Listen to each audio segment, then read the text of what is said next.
what would be your speculation for what you're seeing? An alien spacecraft. I am here to discuss the so-called flying saucers.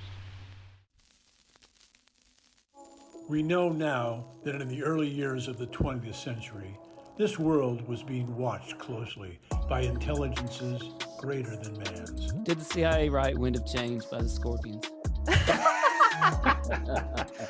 As humans busied themselves about the various concerns, they were scrutinized and studied.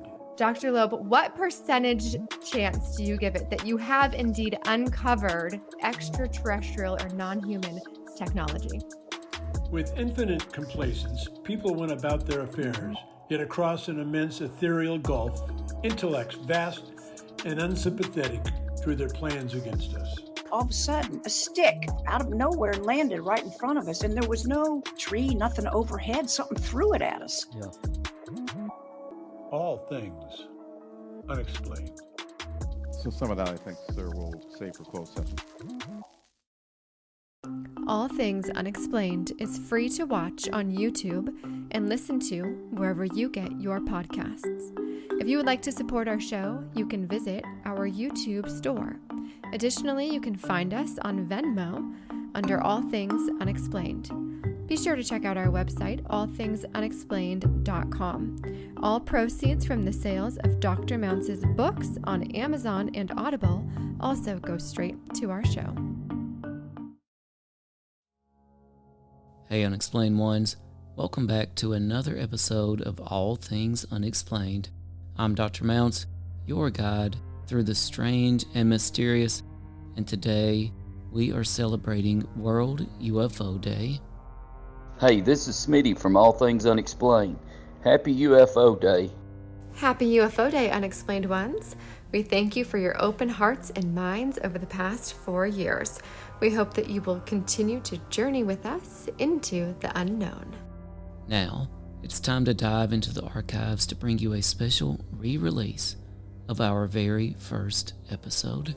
This episode takes us back to an unforgettable interview with a law enforcement officer who went simply by Mr. Billy.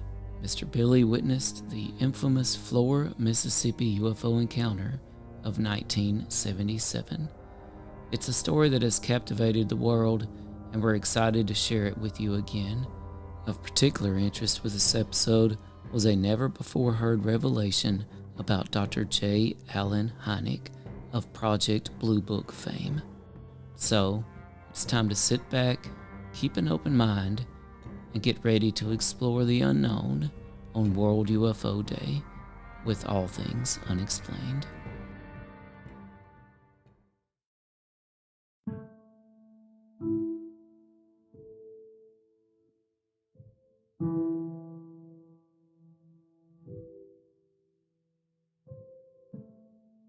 It's a cold Thursday night in Flora, Mississippi, February 10th, 1977. Over a dozen law enforcement officers witnessed something they cannot explain. Some of the names in this show are publicly available. However, per the request of Mr. Billy, the subject of this episode, we will not mention any of their names. Mr. Billy was just one of the law enforcement officers there that night. This was not Mr. Billy's first encounter with the unexplained in Flora, Mississippi. Approximately 20 years earlier, he encountered UFOs for the first time.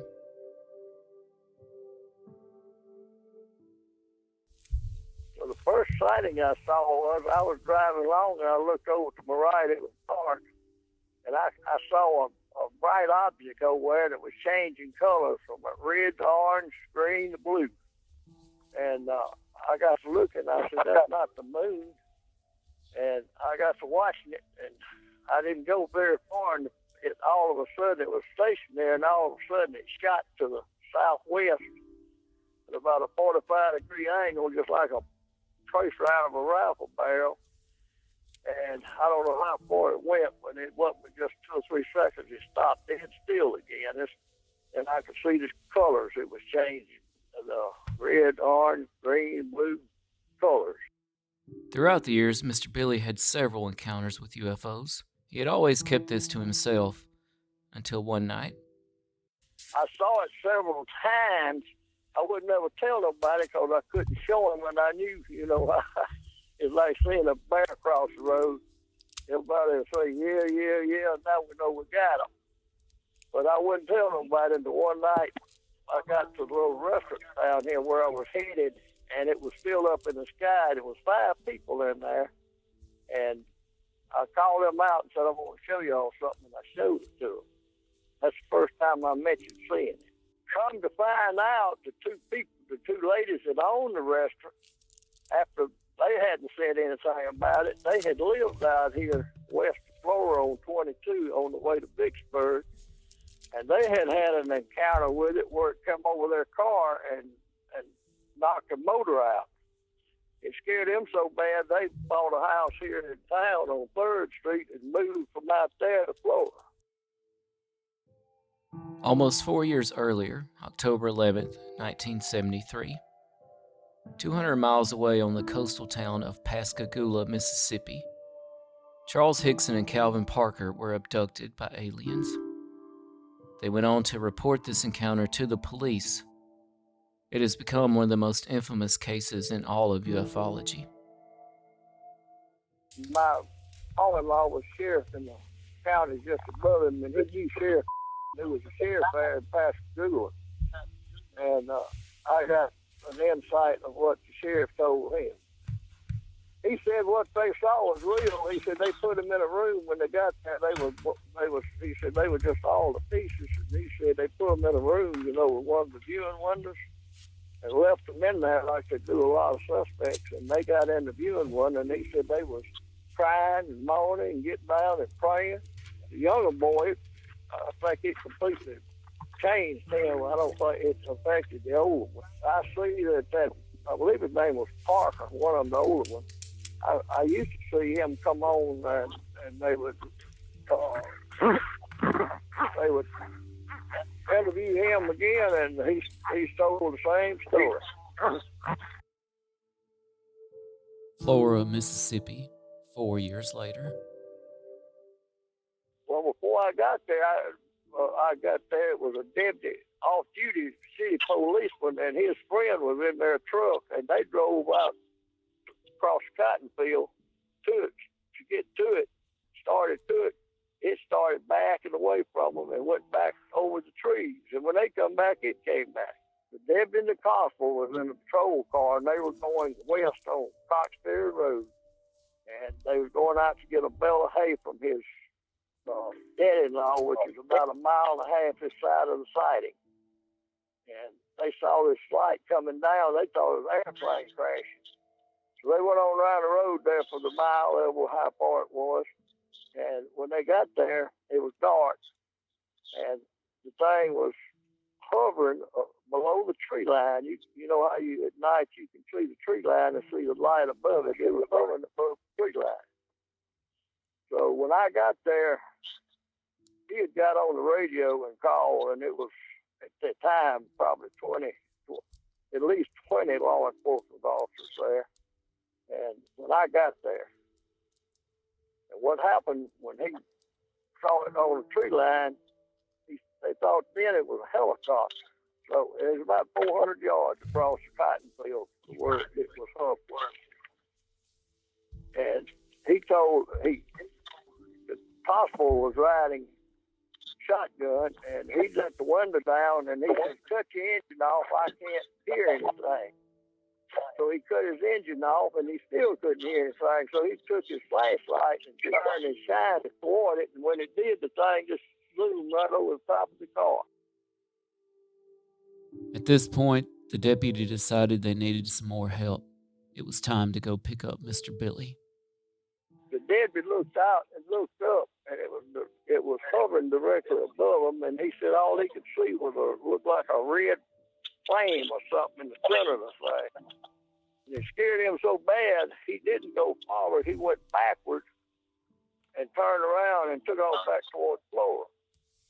And he got on his radio and said, anybody listening, look west of Flora and see if you can see a light in the sky. Well, it was a highway patrolman and a deputy. Everybody on the radio heard him, and that's when they all started out there. I was at home on my couch with my family. It was approximately 9:30 that night. I forget what day it was. And there was a loud knocking on my door, and I went to it and opened the door, and there stood the deputy sheriff, and I knew very well, and his eyes was not as big as saucers. And he said, "Billy, get your camera. That thing you've been telling us about is out here." And I got my camera, got my car. I was a reserve deputy here at the time, and I had a radio in the car, and I got in the car and followed him. He wouldn't go back out there. He stopped about 1.5 miles, 2 miles this side of it, and that's as far as he'd go. It had shook him. It was around 20 feet. When I got there, it was about 20 law enforcement officers. There was highway patrol, it was the city police, it was 2 constables, one of them from Canton, and the deputy sheriff, and then our constable here. It was about 20, and then about 5 or 6 more came after that. But we was approximately 400 yards from it across the cotton field.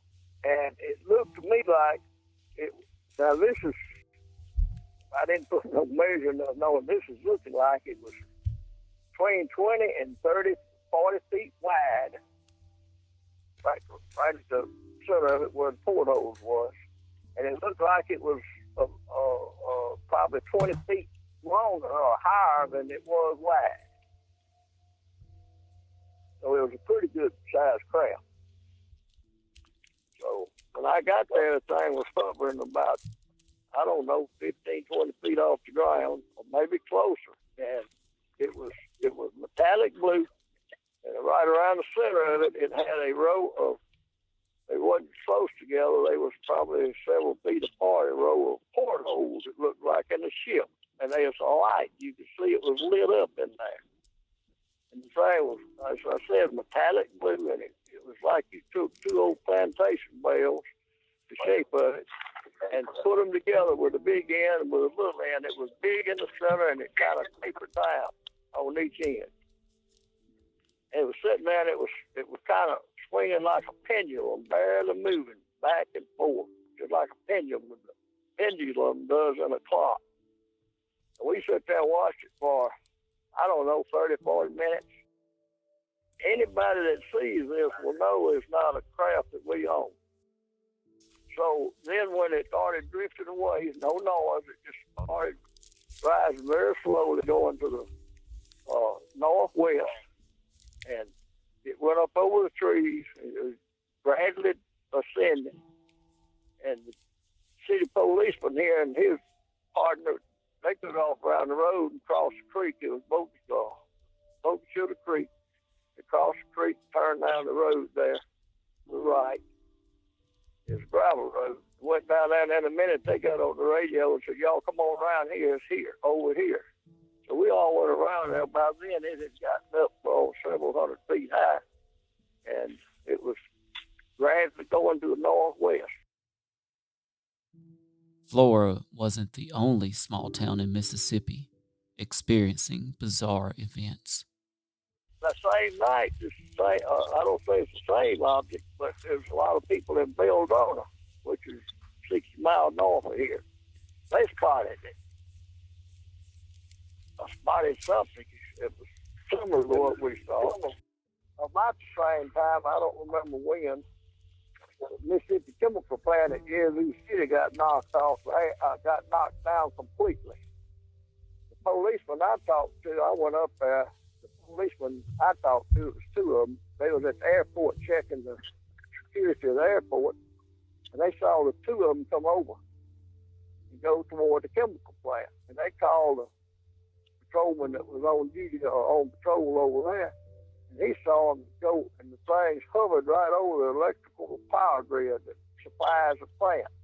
And then in a minute, the whole plant went black. It was a locomotive sitting there, a diesel locomotive that was switching the cars that they hauled all their products off in. It knocked the locomotive out, and they had to send a cranking crew up from Jackson to re-crank the locomotive. And that was about the same time. It's this and that, this just happened with them. June 27th, 1947. Harold Dahl was on a conservation mission on the Puget Sound near the eastern shore of Washington's Maury Island, gathering logs, when he saw 6 donut-shaped obstacles hovering about a half a mile above his boat. Suddenly, one of them fell nearly 1,500 feet, followed by raining metallic debris, some of which hit Dahl's son Charles on his arm, as well as the family dog, who did not survive the ordeal. Dahl was able to take some pictures of the aircraft with his camera, which he later showed to his supervisor, Fred Krimsman. A skeptical Krimsman went back to the scene to look for himself and saw a strange aircraft with his own eyes. The next morning, Dahl was paid a visit by a man in a black suit. They ended up at a local diner where the man was able to recount in extraordinary detail what Dahl had just experienced. It was the first known encounter with the infamous Men in Black. July 7th, 1947. A flying saucer is reportedly recovered in Roswell, New Mexico. Just 19 days later, the Central Intelligence Agency is formed. And it came, the deputy sheriff that came got me that night that first spotted this one in 1977 to get my camera. I had bought to make a picture of it, Canon AE1. He won't talk about it now. If anybody asks him, he'll say, no, I made that story up. Because he got so much flack from it. CIA got involved in it. This deputy now that I was talking about a while ago, how the government was, the CIA warned him, not one of the national, I think it was the National Enquirer, offered him a bunch of money for his story. And they advised him, they warned him not to divulge it. And he asked the sheriff about it, and the sheriff said, well, I would advise you to do what they say, but I'm not going to tell you to do what you want to. So they hushed things up like that. Dr. J. Allen Hynek, astrophysics professor and UFO skeptic. Dr. Hynek joined the Air Force's Project Blue Book in 1952, meant to provide rational explanations for UFOs. Dr. Hynek soon discovered that he could not deny the truth. He went on to become one of the key figures in ufology. A show about Dr. Hynek, entitled Project Blue Book, was even made by the History Channel. He didn't call me. He called the sheriff's office the next morning after the sighting, and I was in the sheriff. I was a reserve deputy sheriff on the sheriff, and I had a radio in my car, and I had gone to the sheriff's office, and the phone rang, and the sheriff answered the phone, and in a minute he said, "Hold on, talk to this man." He was there, and he handed me the phone, and it was Dr. Hynek. And you know, he was he wrote Project Blue Book for the Air Force. You can get it and read it. Then he got so mad at the Air Force because they covered everything up. He opened his own paranormal research, UFO research. He investigated all of the major cases, and that's how he called me. I called the sheriff's office, and then that's how I got on the phone. The sheriff answered, and he said, "Just a minute, I'm going to let you talk to this fellow here." He was out there, and he handed me the phone with Dr. Hynek. And he's a scientist, and he studies these things, the phenomenon that's connected with them. And he started asking me questions. He said, "Are y'all around an atomic plant?" I said, "No, sir." He said, "A military base?" I said, "No, sir." I said, "We're out here in the country." I said, we're 20 miles from Jackson, and there's no cities. We're a small town." And he said, "Well, our theory is that these things, that magnetic lines come to Earth just like radio waves." And he said that our theory is that these things guide down on these lines to that point. And he said, what they do then out there, we don't know. And he said, we know that from what we found out all over the world, that they have somehow got the technology to harness gravity. Like many UFO encounters, the lives of everyone involved were changed forever. The man now that spotted it won't talk to nobody about it. Now, he'll talk to me about it, and he's told me he's seen it since, but he won't tell nobody else. The deputy told me afterwards he'll talk to me anytime, but he won't talk to nobody else. If I got somebody with me, he won't answer. Mr. Billy has returned to the area since this dramatic encounter.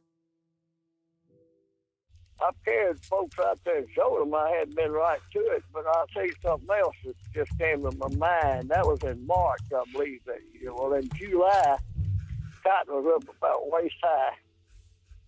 I think it was July the 4th. I'm not sure, but it was around July the 4th.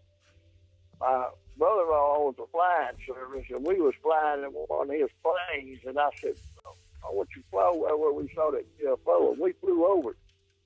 And out there with the cotton was about waist high, and out there where we saw it, it was two round circles, 20 feet across. It wasn't a thing growing. It was just as clean as your floor.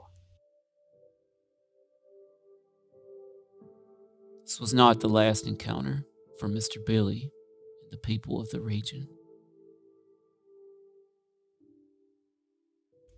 Kind of a metallic blue looking. It didn't have the bright lights on it that you see off at a distance. And when you see it off at a distance, when I first saw it, and I've seen it since, it had red, orange, green, and blue as the lights. And they don't blink, they pulsate. You know, the difference between blinking is like an airplane. If you see a light blinking, that's an airplane. But if you see one pulsating, that's getting lighter and dimmer, then that's the kind of light they got on. The following spring, Mr. Billy told the story of two farmers being harassed by a UFO. It scared them so bad, they had to jump off the tractor and hide underneath. Now, one time since, I've seen another craft that tailed me to the side down the highway coming across 433. That's been 20 years ago, and I could see the porthole in it. Why are there not more reported incidents? It's a sad commentary on today's society. 80% of the people don't ever look up. Grown-ups walk by my house all the time inside, and guess what? Most of them have got a cell phone stuck in front of them. Thank you for joining us on this journey into the unknown. I hope you enjoyed revisiting the incredible Flora, Mississippi UFO encounter as much as we did. Don't forget to subscribe and leave us a review if you liked what you heard. Your support helps us bring more fascinating stories to light. For now, keep your eyes on the skies and remember, sometimes the truth is stranger than fiction. Until next time, I'm Dr. Mounts, and on behalf of CJ Derringer and Smitty Neves, happy UFO Day, everybody.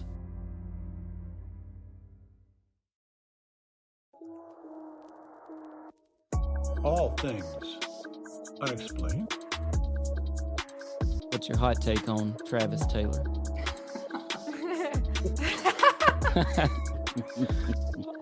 I've got an exclusive for you guys if you want it about the Alaska. We do. Okay. Dr. Taylor was revealed to be the chief scientist of the UAP task force with the Pentagon. So some of that, I think, sir, will save for closed session. All Things Unexplained is free to watch on YouTube and listen to wherever you get your podcasts. If you would like to support our show, you can visit our YouTube store.